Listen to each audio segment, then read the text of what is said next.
Hello दोस्तों, स्वागत है आपका हमारे यूट्यूब चैनल में। तो आज का हमारा टॉपिक है कंडीशनल फॉर्मेटिंग। देखिए, कंडीशनल फॉर्मेटिंग जो है बहुत ही इंपॉर्टेंट टॉपिक है और जब भी हम एक्सेल में काम करते हैं तो ये हमारे बहुत से काम को आसान कर देती है।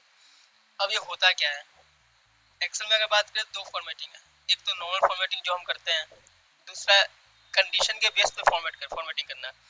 तो नॉर्मल फॉर्मेटिंग में क्या है कि जैसे मेरा ये हेडिंग है, इस हेडिंग को क्या किया, बोल्ड कर दिया, इटैलिक किया, बॉर्डर लगा लिया। इसको क्या किया हमने, बैकग्राउंड को हमने कलर कर लिया।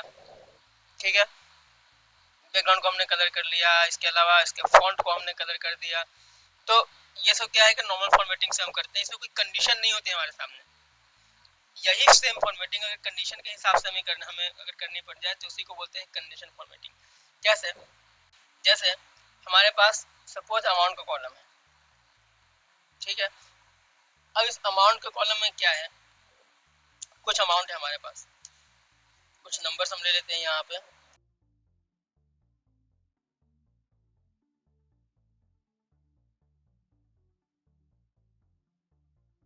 ठीक है, अब कंडीशन ये है कि जैसे फॉर एग्जांपल कि अमाउंट के कॉलम में जो भी अमाउंट 50,000 से ज़्यादा है उन्हें हाईलाइट करना है। तो देखिए यहाँ कंडीशन है आपके पास, तो आपको करना क्या होगा, हर एक जो अमाउंट का कॉलम है, जी कॉलम, इस जी कॉलम के हर एक सेल में आना होगा। आपको चेक करना होगा कि इसमें कौन कौन से सेल में अमाउंट 50,000 से ज़्यादा है। जैसे G2 यहाँ 15,000 है, हाईलाइट नहीं करेंगे। यहाँ 36,000 है, ये भी नहीं होगा। यहाँ 54,000 है, 54 है, यहाँ हाईलाइट हो जाएगा। सी नीचे 58 है, ये भी हाईलाइट होगा। 85 ये भी हाईलाइट होगा। ये 25 है, 50 से कम है, ये नहीं होगा। फिर 15 है, ये भी नहीं होगा। 36 है, ये भी नहीं होगा। तो कहने का मतलब ये है कि जब भी आपको फॉर्मेटिंग कोई करनी हो किसी स्पेसिफिक कंडीशन के बेस पे, वो कंडीशन सिंगल भी हो सकती है, मल्टीपल भी हो सकती है। तो किसी स्पेसिफिक कंडीशन के बेस पे जब हमें फॉर्मेटिंग करनी होती है तो उसी को बोलते हैं कंडीशनल फॉर्मेटिंग। कंडीशन कुछ भी हो सकती है, वो काम के हिसाब से, वो काम पे डिपेंड करती है और काम के हिसाब से वो अलग अलग होती है सब में। तो देखते हैं कि इसको हम करते कैसे हैं। इसके लिए हमें करना क्या होता है, सबसे पहला जो इसका रूल है, पहला रूल है कि जिस कॉलम में आपको कंडीशनल फॉर्मेटिंग लगानी है उस कॉलम को पहले आप कीजिए सेलेक्ट। ठीक है, कॉलम को किया हमने सेलेक्ट। इसके बाद होम टैब में आना है। होम टैब के बाद स्टाइल ग्रुप में हमें दिखता है कंडीशनल फॉर्मेटिंग।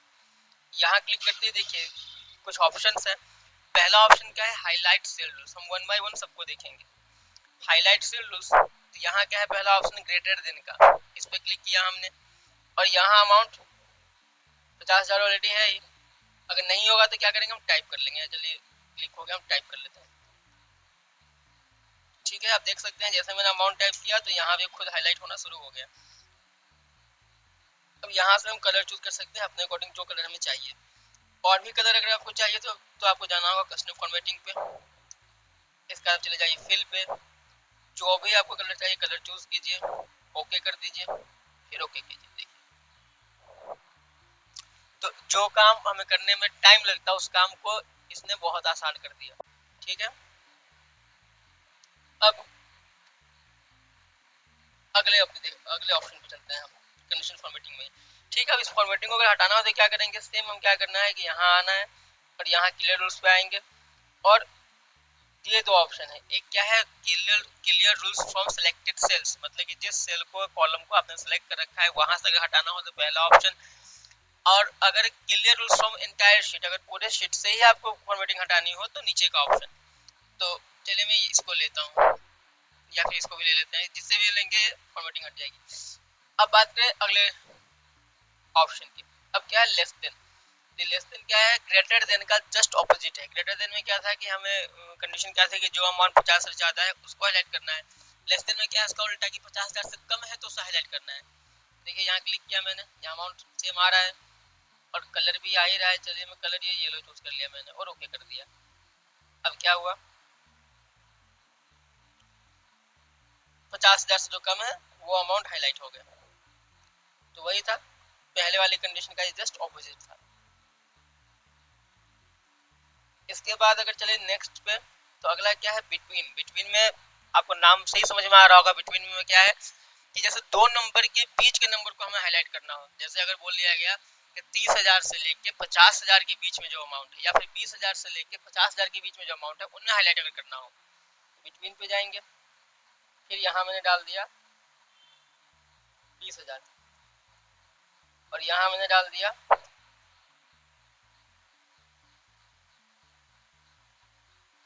50,000 और यहाँ से जो कलर चूज करना है कलर ले लिया, जो भी कलर चाहिए, ओके किया।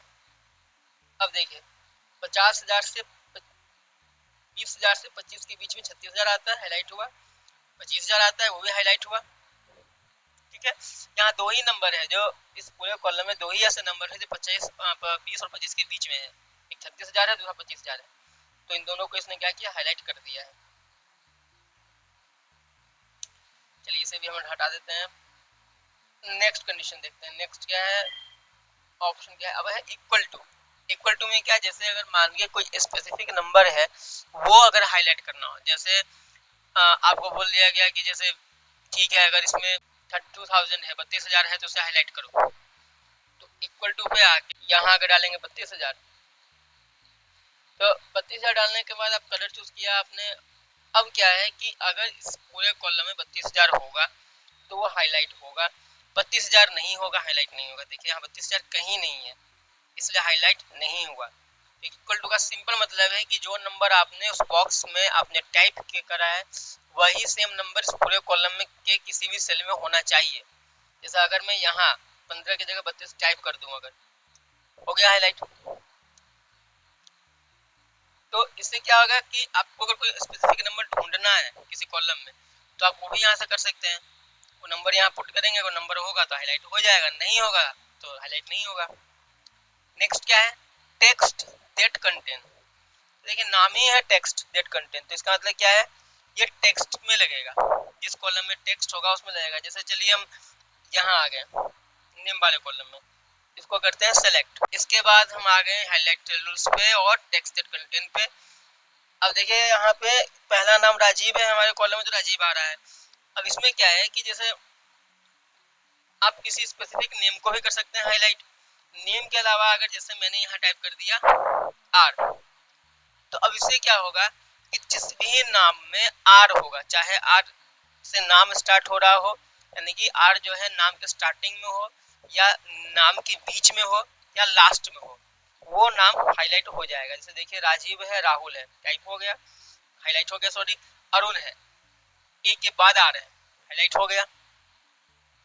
ठीक है, ये देखिए हमने वहां आर पुट किया तो राजीव है, राजीव हुआ हाईलाइट, राहुल हुआ, अनिल नहीं है इसमें आर, नहीं हुआ, अरुण इसमें आर है, हो गया। यहाँ पुनीत है, इसमें आर नहीं है, नहीं हुआ। अगर यहाँ पुनीत की जगह अगर मैं कर दूं गौरव टाइप, देखिए आर बीच में आएगा, एंटर करते हाईलाइट होगा क्योंकि आर है बीच में यार। तो टेक्स्ट दैट कंटेंट का मतलब ये हुआ कि जो टेक्स्ट आपने उस बॉक्स में पुट किया, टेक्स्ट या फिर कोई भी लेटर, अगर तो जो भी आप पुट करेंगे तो वो लेटर या फिर वो जो लेटर या टेक्स्ट है वो कहीं भी होगा, और लेटर जो है नाम के स्टार्ट में हो, बीच में या एंड में हो, उसको उस सेल को कर देगा हाईलाइट। अब अगला ऑप्शन देखते हैं क्या है इसमें। अगला क्या है, डेट ऑकरिंग। अब डेट का है तो यहाँ डेट का कॉलम तो है नहीं, तो हम एक काम करते हैं, डेट का कॉलम हम पहले इंसर्ट करते हैं।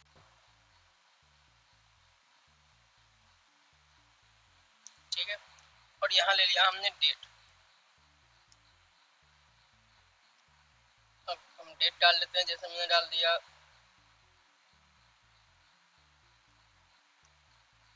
1 अक्टूबर, 2 अक्टूबर। इन्हें क्या करते हैं, ड्रैग कर देते हैं। ठीक है, इससे हमने ये कर दिया। ठीक है, अब इसको करते हैं सेलेक्ट हम कॉलम को। इसके बाद हम गए यहाँ पे और यहाँ से जाके गए इस वाले ऑप्शन पे। अब देखिए यहाँ ये नहीं है कि डेट है तो यहाँ पे स्पेसिफिक डेट का होगा, इसमें डेट का मतलब होता है कि जैसे yesterday, today, tomorrow, this week, last week, next week, this month, last month, current month, last 7 days, उस तरीके के दिनों को ये करता है हाईलाइट। जैसे देखिए बाय डिफॉल्ट यस्टरडे आ रहा है, अब यस्टरडे अगर लेते हैं तो आज है क्या, आज है 10 तारीख, 10 तारीख है आज, कल कितना था, कल था 9 तारीख। तो ये 9 तारीख को कर देगा हाईलाइट। मैं यहाँ से फिर से यही लेता हूँ, ओके करता हूँ। अब देखिए 9 तारीख 7 अक्टूबर, हाँ ठीक है 7 अक्टूबर कि इसके अकॉर्डिंग जो है डेट 8 तारीख है आज। तो क्या हुआ कि यस्टरडे लिया तो 7 को कर दिया हाईलाइट इसने। अब इसके बाद अगर यहाँ से इसको पहले हटाते हैं हम, ठीक है, और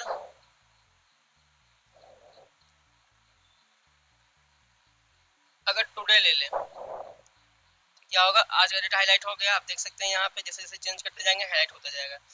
अगर यहाँ ले ले टुमारो, कल का हो जाएगा। इन द लास्ट 7 डेज, पिछले 7 दिन, लास्ट वीक हो गया। ऐसे ही इसमें है दिस वीक, इस वीक का हो गया।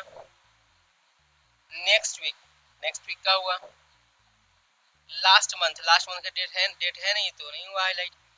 दिस मंथ पूरा कॉलम हो जाएगा हाईलाइट, और नेक्स्ट मंथ भी नहीं, इसलिए हाईलाइट नहीं होगा। ठीक है, इसके बाद अगला ऑप्शन देखते हैं डुप्लीकेट वैल्यू। अब डुप्लीकेट वैल्यू क्या है, इसमें जाते हैं, इसमें भी 2 ऑप्शन मिलता है, डुप्लीकेट और यूनिक का। अभी डुप्लीकेट यूनिक है क्या, जैसे हम अगर बात करें नेम वाले कॉलम की, तो यहाँ हमने किया क्या था कि नेम को हमने किया टाइप, 4-5 हमने नेम किए, टाइप राजीव से लेके और पंकज तक हमने टाइप किया, और टाइप करके उसको कर दिया था हमने ड्रैग। तो इसमें क्या है कि हर एक नाम रिपीट हो रहा है, एक भी नाम ऐसा नहीं है जो एक ही बार आया हो। तो यूनिक का मतलब है कि कोई ऐसी वैल्यू जो एक बार आती हो, डुप्लीकेट का मतलब जो रिपीट होती हो। अगर हमें पता करना हो कि कौन कौन से नाम है जो रिपीट हो रहे हैं यानी कि डुप्लीकेट है, और कौन कौन से एक बार है यानी कि यूनिक है, तो उसमें हेल्प करेगा हमारी ये। यहाँ से जाके हम यहाँ गए और डुप्लीकेट वैल्यू पे क्लिक किया। अब देखिए डुप्लीकेट हमने लिया तो क्या हुआ, यहाँ जब ड्रॉप डाउन पे आप क्लिक करेंगे तो यूनिक और डुप्लीकेट देखेगा। डुप्लीकेट में क्या हो रहा है, पूरा कॉलम हो रहा है हाईलाइट। अगर यूनिक लेंगे तो एक भी नहीं हुआ हाईलाइट। क्यों, उसका रीजन एक ही है, सिंपल, क्योंकि इस पूरे कॉलम में जितने भी नाम है वो सब क्या है, रिपीट हो रहे हैं, रिपीट हो रहे हैं। अगर मैं यहाँ लिख देता हूँ सपोज सोनू, ये नाम एक ही बार है इसलिए हाईलाइट हो गया। ठीक है, इसके बाद लास्ट में है मोर रूल्स। तो मोर रूल्स जो है हमें यहाँ मिलता है। मोर रूल्स में क्या है, किससे रिलेटेड और भी जो है ऑप्शन वो देखने को मिलते हैं। तो आई होप आपको जो आज का टॉपिक था, जो आप बताया गया है आज की क्लास में, वो आपको समझ में आया होगा। और जहाँ तक है अभी ये एक ही पार्ट है कंडीशन फॉर्मेटिंग का, अभी और भी पार्ट इसके बनेंगे, क्योंकि अभी जैसे आप देख ही रहे हैं यहाँ पे क्या है, ये है, ये हमने किया। फिर टॉप बॉटम रूल्स है, डेटा बार्स है, कलर स्केल्स है, आइकन सेट्स है। इतना होने के बाद फिर आपको न्यू रूल्स पे हमें जाना है। न्यू रूल्स में क्या है, हम फॉर्मूला लगाते हैं, फॉर्मूला पुट करते हैं, फॉर्मूले के हिसाब से हम कंडीशन फॉर्मेटिंग का यूज करते हैं। आइकन सेट्स है, वहां भी हम फॉर्मूला लगाते हैं, तो इसमें लगेगा टाइम। ठीक है, तो आज हमने ये किया। नेक्स्ट क्लास में हम क्या करेंगे कि टॉप बॉटम रूल से लेके आइकन सेट तक हम कवर कर लेंगे, और उसके बाद जो क्लास होगी थर्ड क्लास, ये फर्स्ट क्लास थी कंडीशन फॉर्मेटिंग की, 3 क्लास होगी इसकी। पहली क्लास में हमने ये किया कवर, सेकेंड क्लास जो होगी इसमें top bottom rules, data bars, colour scales और आइकन सेट्स हम देखेंगे। उसके बाद जो क्लास होगी उस क्लास में हम क्या करेंगे कि आइकन सेट्स में फॉर्मूला कैसे लगाते हैं, और साथ में न्यू रूल्स का क्या यूज है ये हम सीखेंगे। ठीक है, तो आई होप आपको आज का टॉपिक जो है वो क्लियर होगा, समझ में आया होगा। अगर आपको किसी टॉपिक में या किसी भी इस टॉपिक में या इससे पहले वाले किसी भी टॉपिक में अगर कोई डाउट हो, कुछ पूछना हो अगर, तो कमेंट सेक्शन में आके आप पूछ सकते हैं। और जहाँ तक है, अगर आपको हमारा कंटेंट अगर अच्छा लग रहा हो, ये टॉपिक अच्छा लगा हो, समझ में आया हो, तो वीडियो को लाइक करें, चैनल को सब्सक्राइब करें। मिलते हैं अपने अगले क्लास में, तब तक के लिए बाय बाय।